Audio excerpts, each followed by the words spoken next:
के करम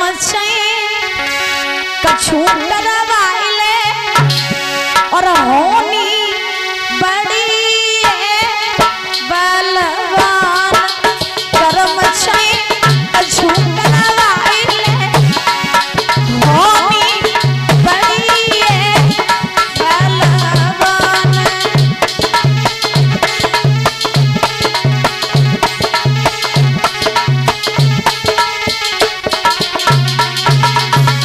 हरिश्चंद्र ने रो करके कहा तारा,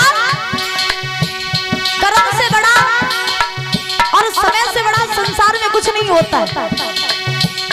क्योंकि कहा जाता है महाराज, समय अगर चाहे तो अच्छों को मिट्टी में मिला दे, कर्म अगर चाहे तो अच्छों को मिट्टी में मिला दे। तारा, हमारा तुम्हारा बस यहीं तक का साथ था। आज हम तुम दोनों बिछुड़ रहे हैं, तुम अपने यहाँ जा रही हो, हम भी जा रहे हैं अलग रास्ते। हमारे तुम्हारे रास्ते अलग अलग हो रहे हैं। तारा, हमसे अगर कोई भूल बनी हो तो हमें क्षमा कर देना।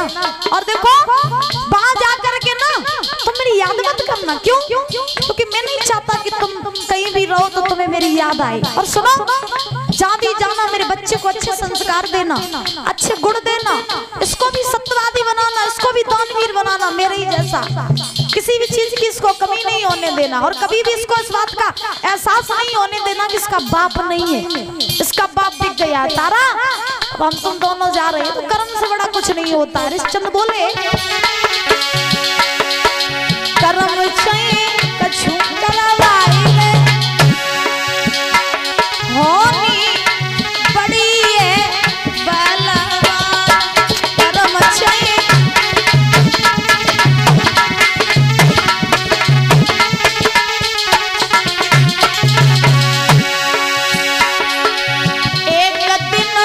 अर्जुन पे टूटी एक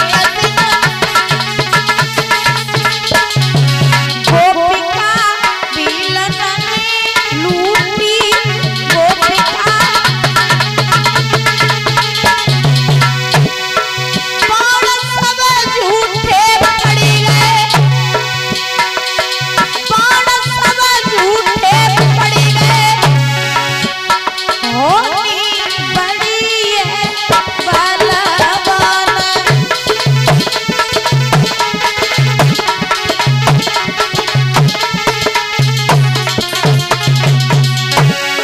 कर्म कछु करवाइले होनी बड़ी बलवान कर्म।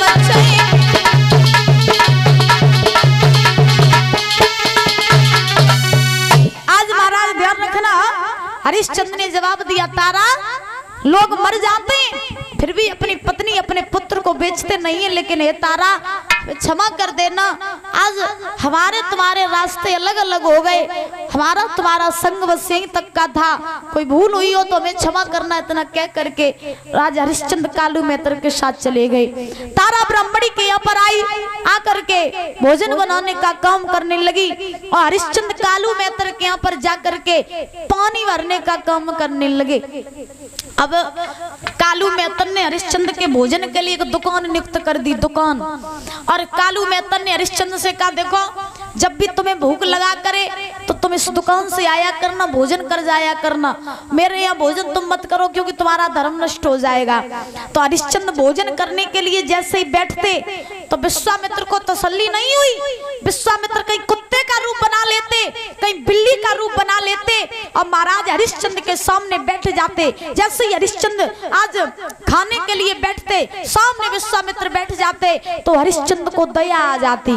हरिश्चंद्र सोचते कि मैं आज नहीं कल भोजन कर लूंगा, लेकिन ये जीव पता नहीं कब का भूखा होगा, तो लाओ हम अपना भोजन उस जीव को करा दें। तो दादा आज हरिश्चंद्र अपना भोजन उस जीव को करा देते। ऐसे हरिश्चंद्र को 1 महीना हो गया, हरिश्चंद्र ने भोजन नहीं किया। अब आप सोचो कि जो 1 महीना तक भोजन न करे उसकी दशा क्या होगी। 1 महीने तक भोजन नहीं किया। एक समय की बात, कालू मेहतर ने हरिश्चंद्र से कहा, रिया जा जा करके नदी से जल भर ला।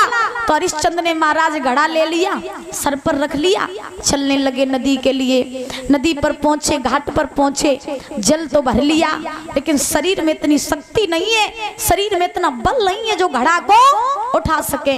अब घड़ा